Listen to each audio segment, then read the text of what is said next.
shiny happy people, and firstly I'd like to wish all mothers and grandmothers in the United States, Canada, Australia and New Zealand a very happy Mother's Day.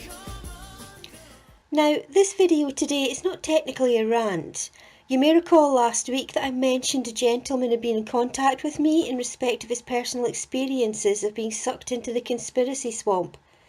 It was never my intention to share what he'd told me, but this week he said that he would like me to document his journey as he felt that it could be beneficial for others in a similar situation to hear. They may feel less alone. So here goes. He's asked me to edit out his name, his wife's name, and the town in England they live in. I'll also be editing out my email address for obvious reasons. Hello Mrs. RD, I hope you're well. Thank you for giving me an address to email you with. I didn't really want to use a YouTube message system as it's not very good and I don't know how secure it is. I don't know where to start. At the beginning, I suppose. Around 2 years ago, I was looking for UFO videos on YouTube, fascinated by them, and came across the WSO channel. All the talk about a weird planet in the sky held my attention and I began to look into this whole Nibiru thing, looking at lots of different channels. Eventually, after some months, I found Matt Rogers and subscribed to him, mostly because he was one of the few British people I'd come across, and as I lived near Whitby, I found him easy to relate to. I'm not a stupid man. I've ran my own transport business for over 25 years and I've been very successful at it, but I feel stupid because of all that's gone on. I believed everything Rogers said, and the more of his videos that I watched, the more I became convinced the end was very near. And as each day went by, I became more and more paranoid about everything. I would spend literally hours looking at the sky, thinking that every cloud I saw was full of poisons, and when I felt the sun on my skin it wasn't the real thing, that it was a man-made object because the sun was dying. I would get up really early to watch the sunrise, just so as I could see if Nibiru was rising too. I spent hundreds of pounds on prepping items for when it went all bad. I've been married for nearly 30 years and my wife at first just rolled her eyes at me, but as I got worse into this she became scared for me. She tried gently to tell me that everything I was thinking was just daft, but I wasn't having it.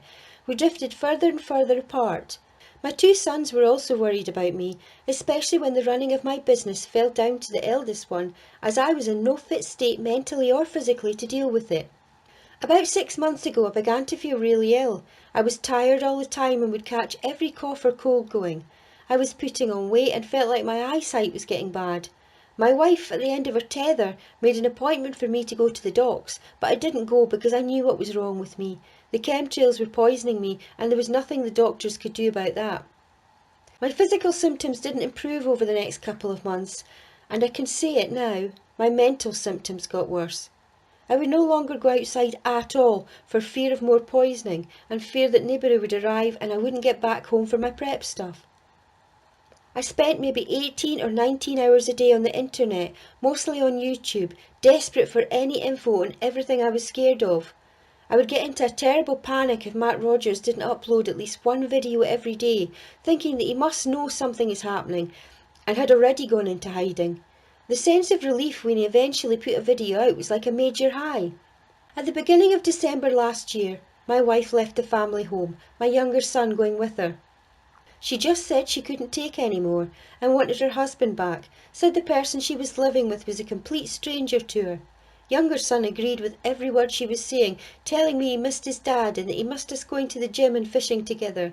It completely broke my heart, but I could not shake off my feelings, could not give up watching these channels. Matt Rogers, Jeff P, Nigel's view on things, Mr BBB and the rest. By the end of February I was a mess. My home was a mess, and if it hadn't been for my son the business would be a mess also. I wasn't looking after myself in any way, didn't answer the phone, didn't go outside.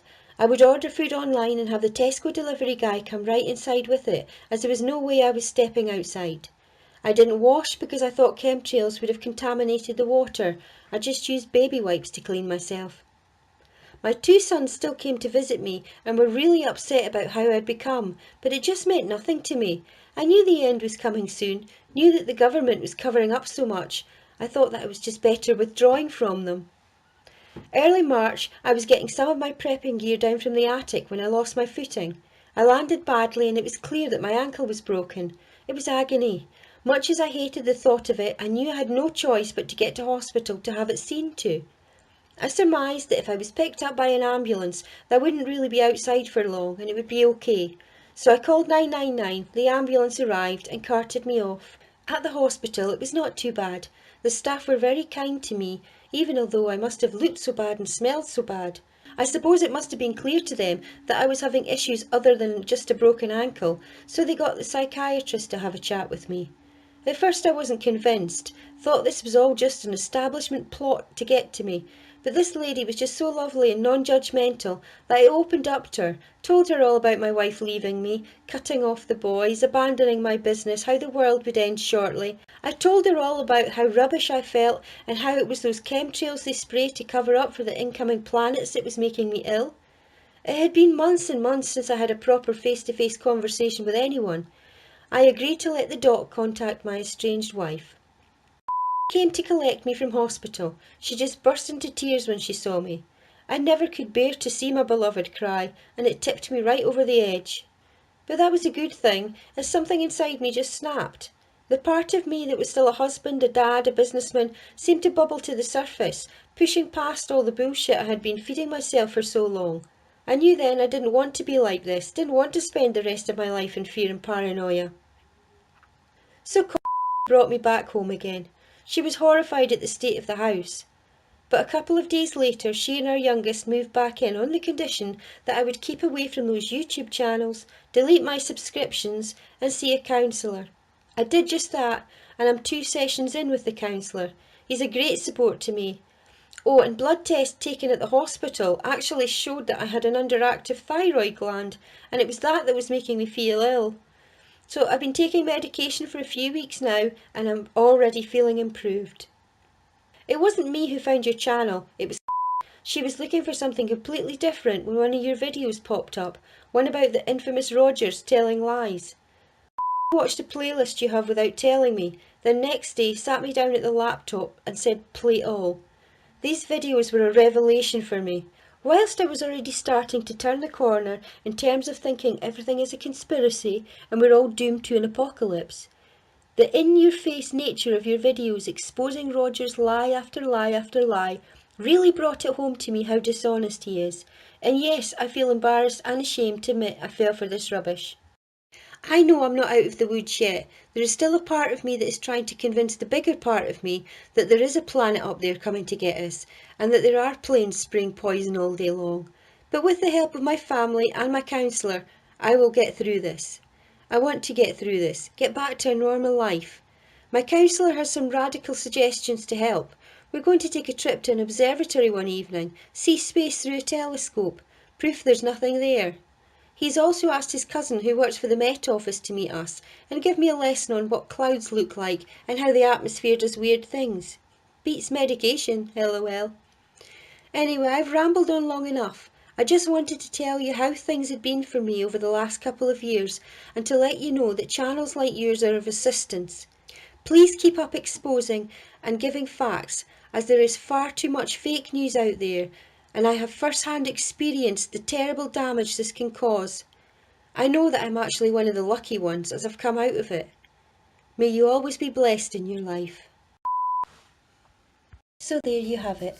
And the worst part of this is his is not the first story like this I've heard, either first-hand or through third parties. And I constantly find myself asking, do the people who make these lie-laden videos actually care about the effect they may have on others? Do they accept any responsibility for the damage they do? Past experiences, no they don't. Hell, never let human misery, despair and confusion get in the way of an easy buck or a social media addiction. How often have we heard, I'm not out to scare people, but... I'll leave this topic here, as I have a gazillion things to do today. Heads up that there'll be no Sunday Rant for the next couple of weeks, as I'm off on a well-deserved holiday to Italy. Have a great Sunday. Bye.